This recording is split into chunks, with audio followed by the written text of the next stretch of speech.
Now, if you take your seats, we are almost ready for the next session. Now, I want to give you a little bit of context about this next session. So, I am a bit of a techie. And what that means is I'm that person that subscribes to beta programs. When I was 18 years old, I queued up for the latest iPhone. And so there's something about being a techie and wanting to push the boundaries with technology and have the latest and greatest technology that really inspires technology perfection sometimes. And that's why I'm really excited about this session, because Johnson & Johnson have put together a digital employee experience that I think is exceptional.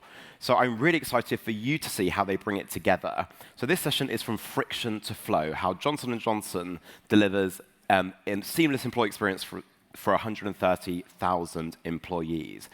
Please welcome to the stage from Johnson & Johnson, David, Suresh, and Ian.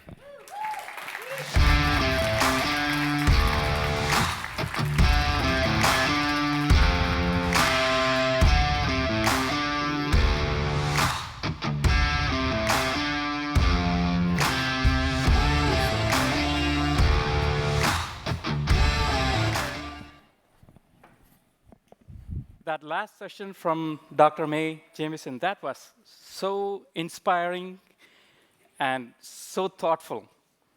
We are not going to beat that. Thanks, guys, for setting this up. However, you will walk away with some practical ideas that you can apply at your workplace to improve employee experience. That we can promise you. My team and I, we are part of a corporate function that is changing the digital workplace experience for 138,000 employees of Johnson & Johnson. Johnson & Johnson, like Dr. May mentioned, is a purpose-driven company. The company is trying to change, making a profound impact to healthcare for humanity. If you can go to the next slide.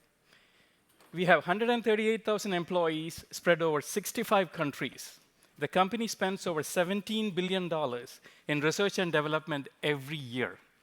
A lot of our scientists are trying to tackle the toughest challenge in healthcare: oncology, immunology, neuroscience, and cardiovascular diseases. Those employees are looking for ways to work in a frictionless way in our environment. They want to work in a way that the capabilities which we provide flows through their natural body of work so that they can focus on what is more important to us, that is finding the next therapies that is changing healthcare for humanity. That is our purpose. What my team does, along with other people in J&J, is look at everything the employees do through the function of corporate and change it by simplifying, personalizing, and automating the processes they handle it. Simplify, personalize, and automate. As part of that ecosystem, one component, what we call as home, is the digital front door for our employees. That is built on Unily platform. Employees use that as the first tool when they start the day. When they open up the laptop, open the browser or the phone, they can get to this app. That gives them the starting point for them to start their work. Everything they need to know, everything they need to act, and everything they want to find. It is all in one place for them to start with. We get about 500,000 interactions a year or more, and it is growing through that platform. And why do we have that? We have three purposes for that platform. One is to drive engagement.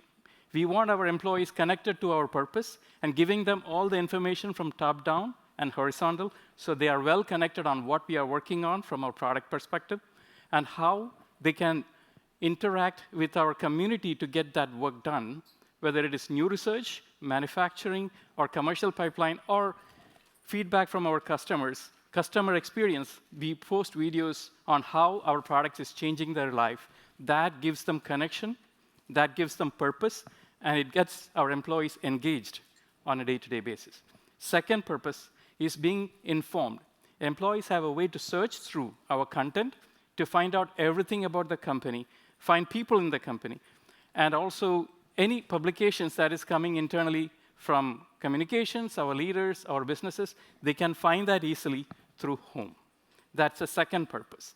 And the third is, which is something we started about a few years ago, increasing the productivity of our employees. At one point of time, we learned we have more applications than employees in the company. Okay. Lokdeep mentioned a little while ago, technology overload and information overload. That is not going to work as we advance more digitally. So we want to simplify that experience by providing only the tool sets that is relevant to them and the actions they need to take. So we personalize the experience through those tools which they need to use through a dashboard. My team will share later on. Through that, they can actually take actions what is relevant for them. So it is surfaced up to them. These are the actions that you need to take now. And they can do that in the first half an hour in their day job and move on to what matters most. That is focusing on our patients and the therapies we are going after. So with that, my team is going to walk you through what we have done in the last few years, where are we now, and where we plan to go in the future. Ian and David? Thanks, Suresh. Yep. Thanks, Suresh. Big round of applause.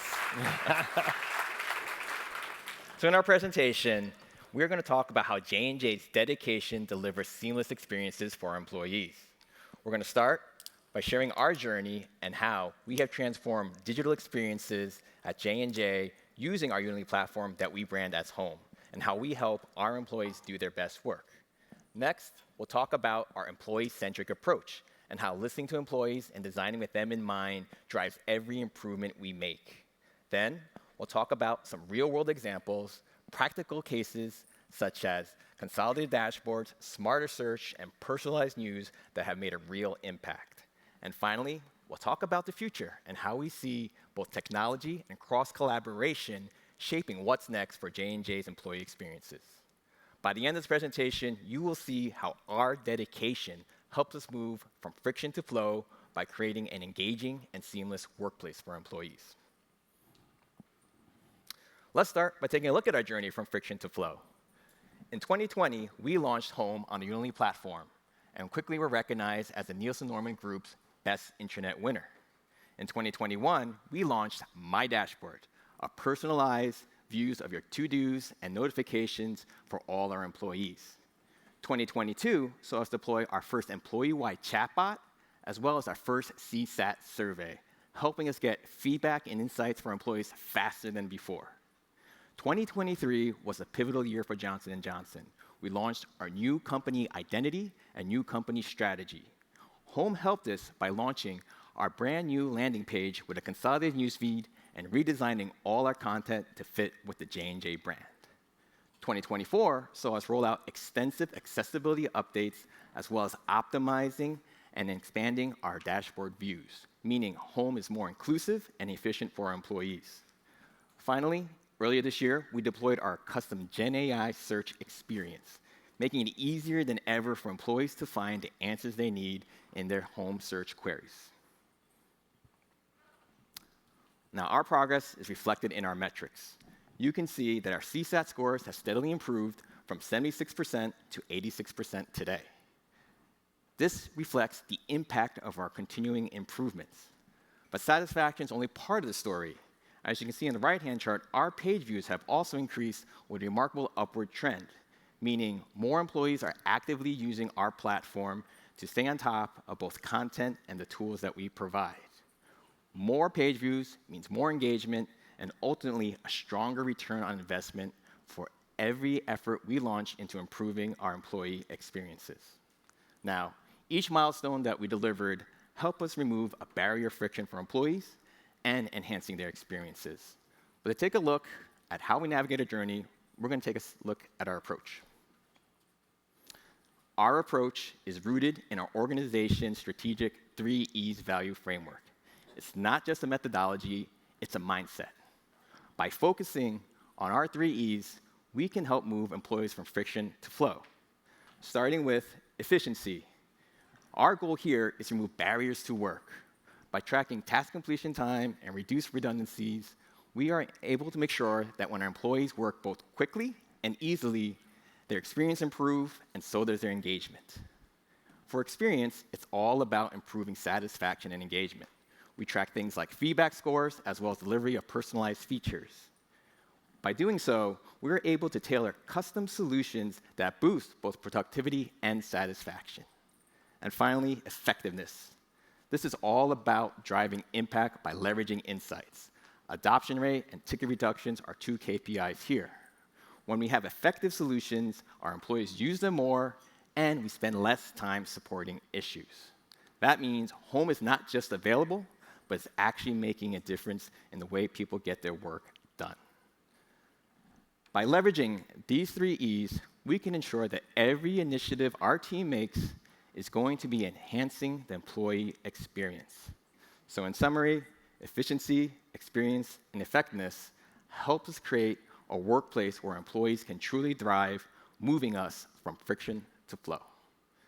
Now at this time, many of you might be eager to see what this home experience looks like. So we're about to play a video that will show how employees can personalize the experience, take advantage of our game-changing dashboards, as well as utilize our mobile app to bring all the capabilities wherever they go. Can you please play the video? At Johnson & Johnson, over 150,000 monthly active users start with Home, where we deliver personalized experiences that seamlessly connect employees to their digital world across the enterprise. We began our journey back in 2018. We launched with Unily in 2020. As a result, Nielsen Norman Group recognized us with their annual Intranet Design Award. We've come a long way since then. Our advancements deliver user-centered customizations and content from across the enterprise. And at its core, Home is powered by personalization. When users first visit Home, they're asked to select their display language, as well as their primary sector, function, and campus. These selections update their homepage content and also appear on their home user profile. They can even make additional selections to further personalize their experience. Users are invited to add the pronunciation of their name or include the link to their LinkedIn profile to have it appear on their home profile. Users are also asked to introduce themselves in the About Me section, where their options include text formatting as well as including links. Once they save these selections, they'll see their personalized homepage, including My News and People News. The homepage also features quick views, bite-sized dashboards that surface information our users rely on most. When a user clicks a quick view, they see the latest updates right away, from help desk tickets to awards to compliance training.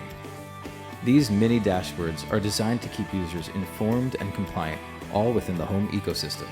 The quick view dashboards are also available on the Home mobile app. Here's how we introduced our Home mobile app to our users. Whether you're in meeting mode, commuting mode, or working from anywhere, stay informed about all things J&J with the Home app.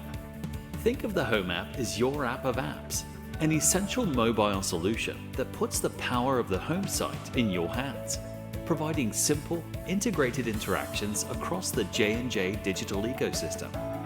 Sign into Home with a convenient one-time login and get ready to explore. Use Home's powerful search center to find important links, documents, and contacts on the go. See personalized to-dos in My Dashboard, including your Iris tickets, summit trainings, workday tasks, and more. And receive custom push notifications so you'll never miss what's important to you. Ready to take Home with you anywhere you go? Download Home today. With Home, we are committed to a mission, powering the people who are changing the trajectory of health for humanity.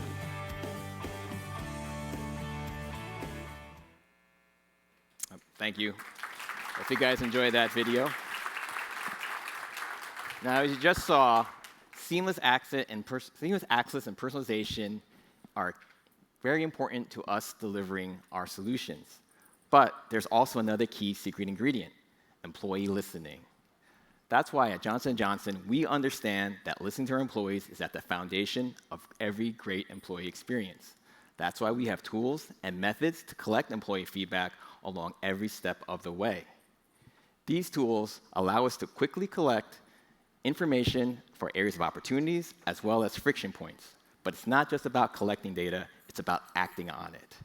These tools allow us to identify areas of opportunities, such as, if you look in the upper right corner, it's a screenshot of our real-time intercept survey. This survey can appear immediately after a user engages with a feature, giving us immediate and actionable feedback. In this case, we might be able to change a layout or design based on how our user answers how easy was it to find a piece of information on the page. In the bottom right corner, you'll see an example of our user comment analysis dashboard. We use this dashboard to track sentiment over time, as well as help pinpoint areas of opportunity with the biggest impact. The result, you saw it a little bit earlier when we compared our CSAT scores and our page views, but it's really about taking this feedback and turning them into insights, and insights into actions faster than before. In the next part of our presentation, Ian and myself will walk through some examples where we took these insights into actions. Our dedication to employee listening means our employee experiences are always evolving, always improving, and always focused on removing barriers for productivity and engagement.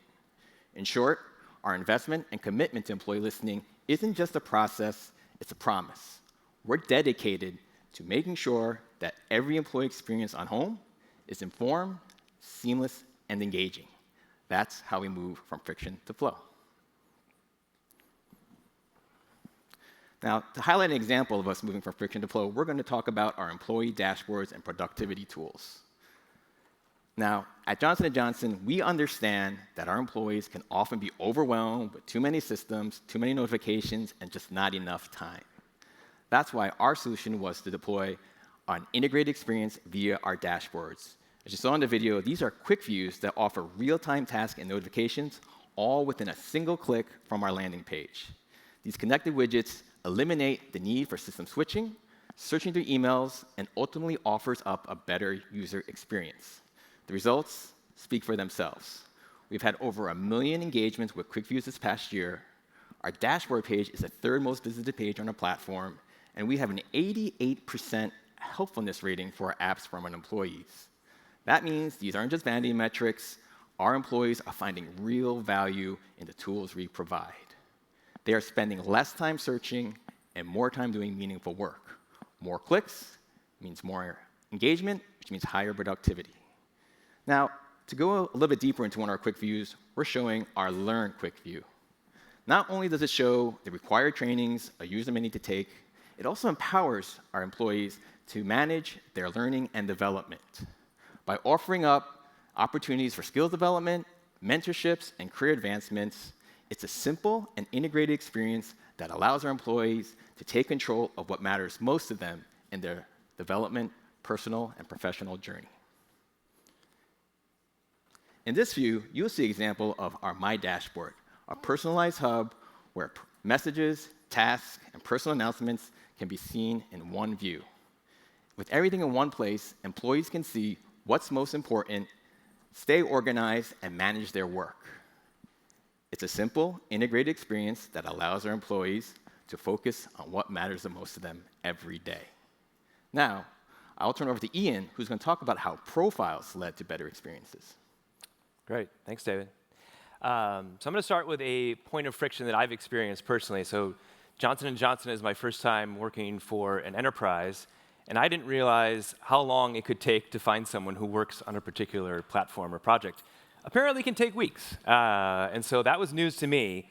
And so we saw generally a point of friction where employees didn't know what their colleagues did. They knew their job title, but they didn't know their job responsibilities.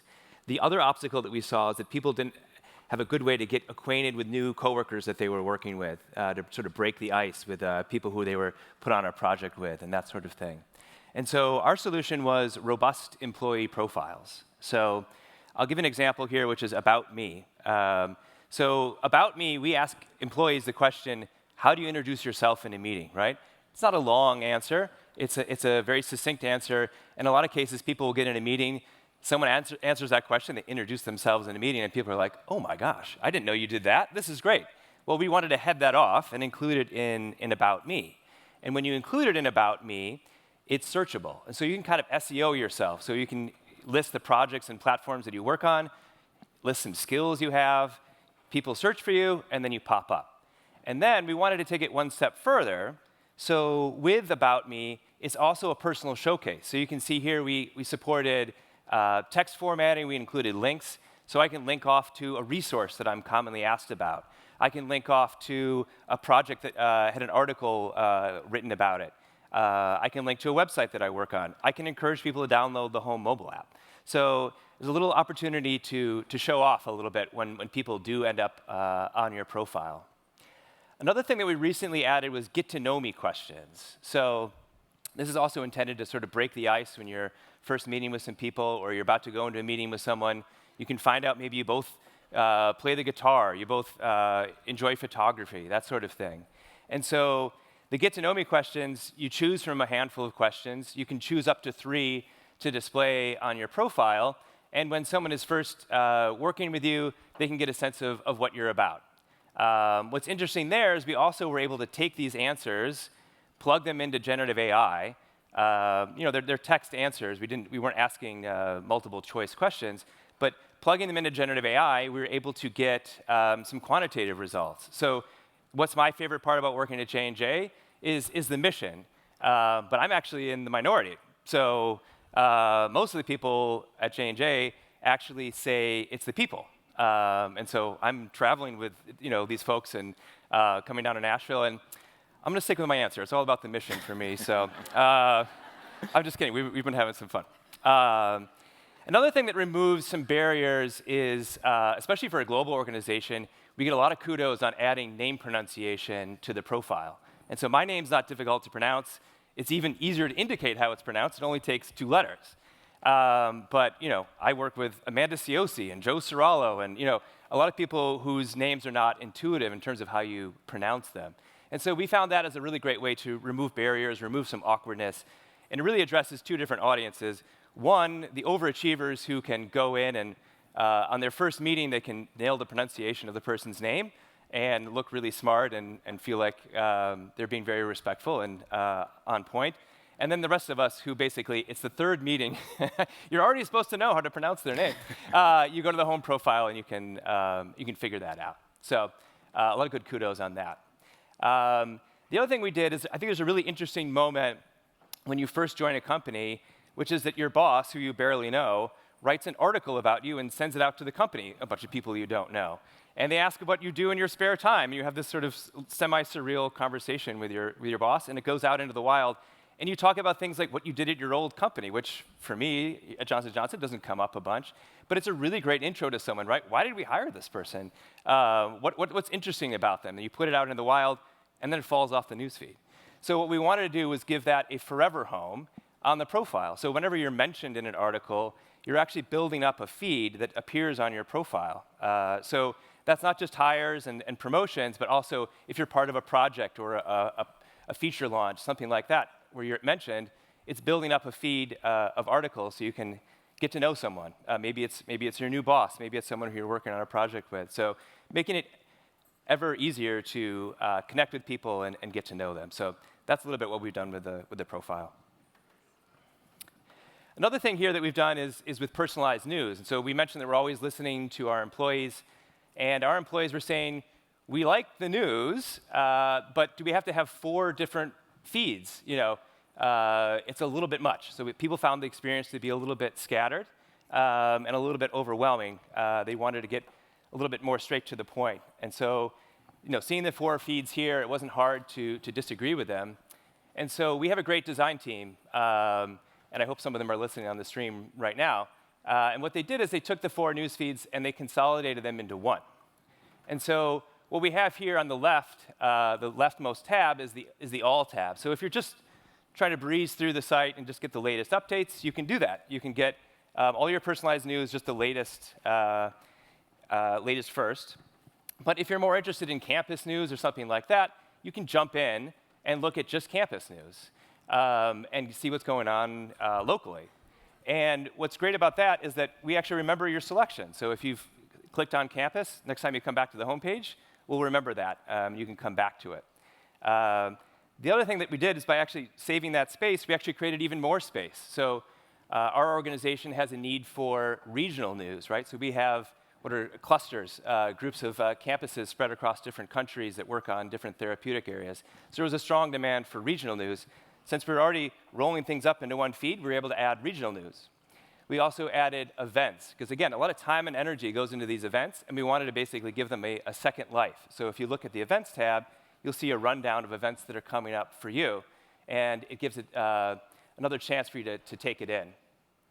So the way we're able to accomplish this is through governance. And so a big part of our governance was our ability to have monthly publisher calls. And so we do this without fail every month.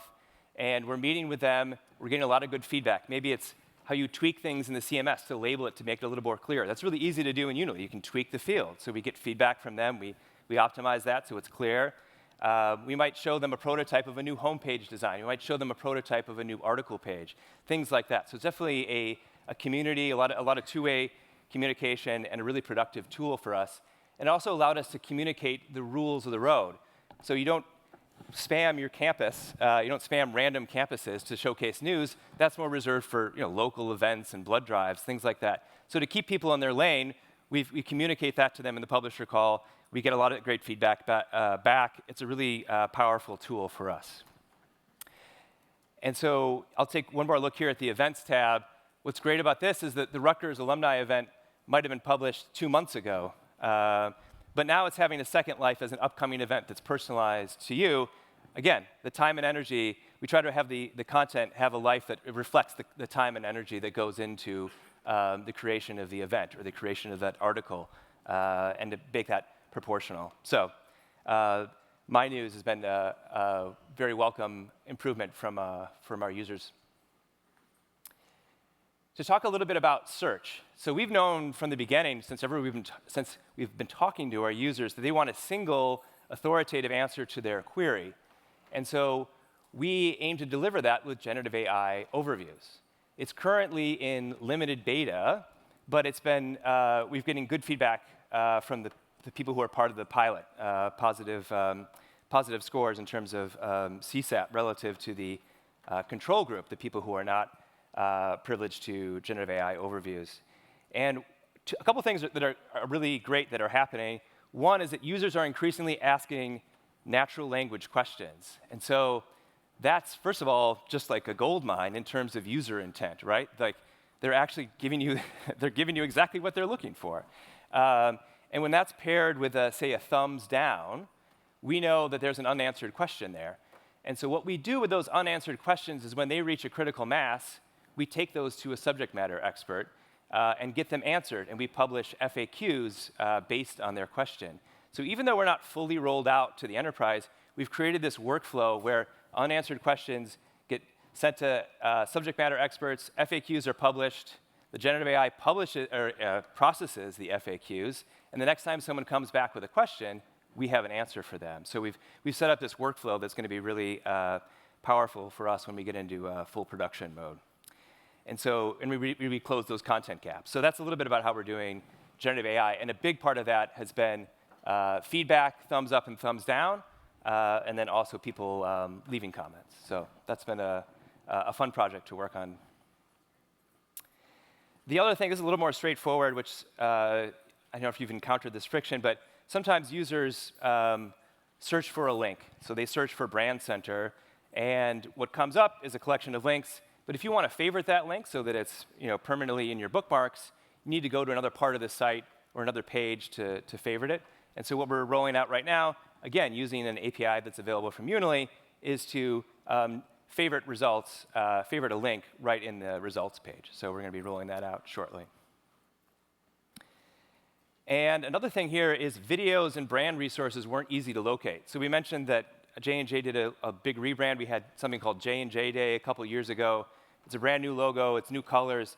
It actually even goes deeper than that. It's actually some companies that have been around since 1950 are now finally adopting the Johnson & Johnson brand. So being able to locate the right brand resources is pretty critical. And more people are publishing video. For us, that's SharePoint.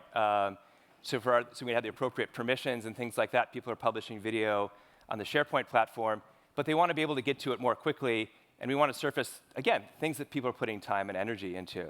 And so one click to watch a video, one click to download an image. We knew there was demand because actually 35% of our search clicks are from SharePoint. So a big chunk of our search activity is related to that area. And finally, this is the last one for me before I turn it over to David, but we have a point of friction where employees are paying external consultants when internal experts are eager to contribute. So there's a cost reduction opportunity but also an opportunity for people to get more engaged and make meaningful contributions to the organization, to leverage their expertise and share it with people in the company. And so we're moving from People Finder, which is basically a directory like you see in Search Center implementations of Unily, and trying to turn that into a directory of expertise. And so People Finder is already augmented by medical degrees and their area of expertise for people who've opted in, for medical doctors who've opted in. And that allows people to consult with them on different areas and save the cost of external experts. And we're looking to add additional degrees, law, pharmacology, things like that that are relevant for our organization. Eventually, where we want to be is that we have a marketplace where people are able to go to the platform, indicate their expertise. Maybe they're uploading their profile from Workday or uploading their CV, and then basically have a store of their expertise, and then people can come with any sort of problem they're looking for expertise on, and we can make a match using generative AI. That's where we want to be. For now, it's medical degrees and areas of expertise, but that effort actually got a shout out from the CEO, which for an organization of our size is actually a great kudos. So eventually, a directory of expertise is in the future. To talk a little bit more about the future, back to David, talking about where we're going from here. Thanks, Ian. And it's kind of funny what we just saw this morning, which was going to brand you to us like, I'm going to pick up this bottle cap like I picked up my jaw when I saw that video. It's incredible what Unily is doing. But when we think about the future, at J&J, we're talking about smarter and more adaptive experiences for all our employees. This includes people in our manufacturing plants, our field sales team, our office workers, everyone. And to do this, we know that deeper personalization or hyper-personalization is going to be at the core of the next chapter, meaning that people will get to see role-specific content recommendations, custom employee journey experience tailored to their needs and aspirations. For seamless integrations, we're seeing deeper integrations with HR, collaboration, and productivity platforms that people can move between system and task without friction. Meaning, whether it's handling approvals, managing projects, accessing resources, everything is to be connected in a truly connected digital workplace. For AI, we're thinking about delivering smarter and more adaptive experiences. This can include things like autonomous issue resolution, helping employees with their benefits election, as well as guiding them to more streamlined enrollments. And finally, as we think about the future of work, we're thinking about how AI and employees are going to be teaming together, and there's going to be a need to be able to do more micro-experimentation to test and refine processes. These innovations are going to be necessary to help our employees quickly adapt and get to better work sooner than before. Ultimately, our vision for the future is a workplace where human potential and technology can work hand in hand. By focusing on deeper personalization, seamless integrations, Gen AI, and future work, we are going to make sure we can move from friction to flow for our employees, not just today, but into the future as well. And now to talk about some takeaways, I'm going to turn it back to Ian. So the last slide before we take some questions, if I were in the audience and listening to this presentation, what I would take away is that you need to start with user-centered insights. So David's very modest. He mentioned that we built the employee listening team, or he built the employee listening team. What he didn't mention is that actually has been picked up by the enterprise, and so it's now become a SWAT team for hire that goes around and does user-centered insights all across the organization. It's really a testament to the power of those insights and building up that framework and that expertise. The other thing I would encourage people to do is to build prototypes. It's easier than ever to do so. We use them to put them in front of our publishers, to put them in front of our users. Increasingly, we put them in front of our engineers to have a grounding for a quality conversation. And so we try to leverage those tools as much as we can, and probably we'll be leveraging Indy as well. The other one is cross-functional collaboration is a must. So I mentioned earlier that generative AI, we were leveraging subject matter experts to get questions answered. Really, it's about them as much as it is about the generative AI development team. And so working with those other folks has become really critical for our success, and I encourage that collaboration. And finally, it's an old cliche, but that which gets measured gets managed. And I forget about it all the time. This is a reminder for me as much as it is for you. But when we're building new features and that sort of thing, we try to think ahead. How are we going to communicate? How are we going to be able to put together a presentation like this where we can communicate the success with CSAT scores and page views and all sorts of other metrics that we put together? It's because we began with the end in mind, with the outcome we're trying to achieve and how we're going to measure it. So we appreciate your time. I think we're going to take some questions.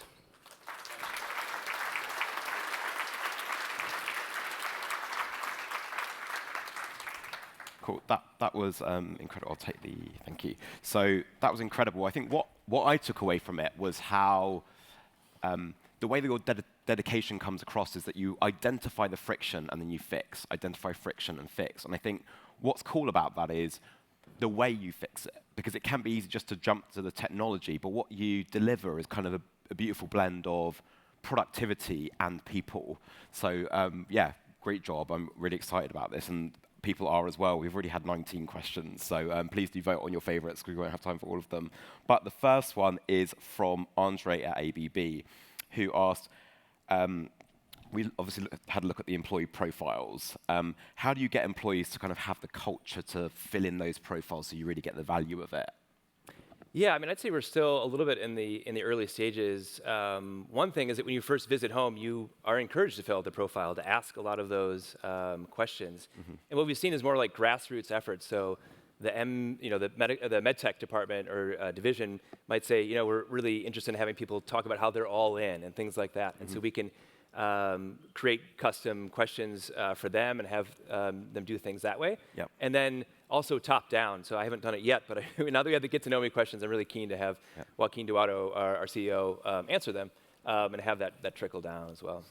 I think there's something that the way in which you get people to fill that in at the beginning on sign up, I think is a big part of that. Obviously we didn't get to show that, but I've seen it and it's pretty cool.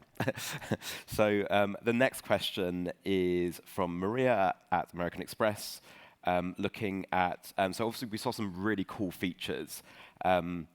How did you get to there? Some of those was out of the box, standard stuff, and then some of the stuff I know you've worked on yourself. What's your kind of approach to that, and how do you work out what to do out of the box? And Yep, and it comes at different levels, starting with our general CSAT score, which is, again, something that people can just talk about their satisfaction rating, and they have the ability to leave a general comment. So they can talk about anything. They can talk about search. They can talk about ticker page. They can talk about just performance load times. That's a wealth of information for our teams. But it's also the way we actually construct our team. We have product managers in dedicated areas. We got 3 of them right here. So beyond Ian, we actually have Brandon, Rachel, and Lisa on the floor. And again, they're dedicated. They have passion in the areas, whether it's connected experiences, whether it's building out sites, or building out the core features. These are the people that live and breathe in this. So they are really close to both the people and the technologies. And that's where we're constantly getting both new ideas, new ways of thinking, new ways of working, just to make sure that we're going to, again, spread it out to as many people as possible at Johnson & Johnson. excellent. And we do have a team of 3 engineers who are working on doing custom work as well to make it happen. But it's a combination of using what's out of the box and our own custom work. There's something about the overall platform which is quite cross-functional in delivery. You see from the types of features and functionality that actually you bring it all together around the employee experience as it should be, rather than those more siloed teams. Suresh, how do you get kind of the leadership buy-in for that, and how do you kind of corral the organization to really understand the value of that? Yeah, so it is all about connecting towards what are you trying to achieve as an organization. I mentioned that our focus over the last few years has been to remove all the friction in the organization, right? Yep. So our employees need to focus on what really matters. So much large corporations, when it becomes big, there is so much bureaucracy and administrative work gets added on, and in a regulated environment, it makes it even more difficult. Yep. And we need to use digital for good to make our work simpler and flow. If you start with that purpose, and when I connect with this team, this is the problem.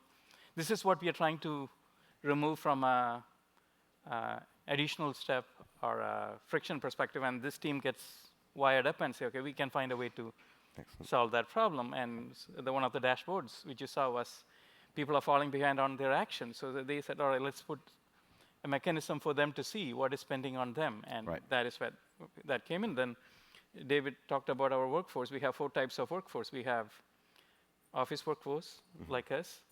We have field. We have manufacturing. And you have execs. Yeah. All of them have different needs. And how do we take the work to them where they are, right? So mobile app or notifications. And those are, when you have clarity on what problem you're trying to solve, then solution will come to mind. And when you have creative people around you, good problem solvers, and this team figures it out. Excellent. Love that. Next question is from Dina at Pearson. Hello. So this is about the quick views. They love the quick views, the different tabs. Oh, this is up the news, actually. So the different tabs between all of the different news, the sectors, events. This was something you created yourselves, wasn't it? It was, yeah. Is that the question? Yeah, that is the question. Yes or no question? Yeah, so, let's talk about CSAT a little bit. So this is something that people are used to doing externally. You guys are really invested in that measurement internally. What ways do you measure CSAT, and how do you encourage participation? Yeah, I mean, beyond participation, obviously, at the end of the day, we want to measure it against real goals and real outcomes. So whether it's ease of use, helpfulness, these are kind of extra flavors we do just in just general satisfaction. Oftentimes, these are the start of our kind of deeper analysis. After we do some of these CSAT surveys, we actually have user studies that can guide deeper into any kind of findings or outcomes or even questions that are still outstanding. Like, at the end of the day, technology is great, getting surveys is great, but we still want to talk to our people. We still want to find out what else are they saying or thinking beyond what we just get from a survey. So again, that's going to be critical to our approaches. Excellent. Now, talking about adoption, I know we've had a couple of questions on that, but what have been your most effective strategies to drive the adoption of home overall? Well, one of them is actually making home the default browser, the default. Sometimes the simple stuff, isn't it? Right? We actually didn't leverage that right away. We're actually seeing a lot of dividends from that. That's been a big effort that our technology team has undertaken successfully, because we have not seen an increase in people complaining about it or opening tickets and that sort of thing. It's been a lot of word of mouth. I think basically we build it and they will come, and I hate to say that, I just did, but by offering great search, it's really the only place to really go to search to find things in the organization. Building great employee profile experience. We really brought people in that way, mostly organically. Yeah, I will add, so Dave mentioned about customer insights, right? So there has to be value. So you have to probe for that value opportunity on what are you trying to offer to that employee base. And the more you have an understanding of that one, then you provide that capability, then it'll catch up. So whether it's a commercial tool or internal tool, it is still the same, and you need to continuously look for what value we generate. And the CSAT surveys give us some ideas, the feedback give us ideas, and the customer insights give us ideas, and what we see where the company is going. And our leaders are actively engaged. Our CEO posts content frequently. As you saw, one of the postings, if you notice, he had a write-up about his daughter going through white coat ceremony, and he was comfortable enough to share that news to connect with our employees. So that helps. Yeah, and of course the way you multi-thread it across the organization ultimately helps to drive adoption. So I think that is a perfect note to end on. Please give a final round of applause for Suresh, Ian, and David. Thank you. Thank you.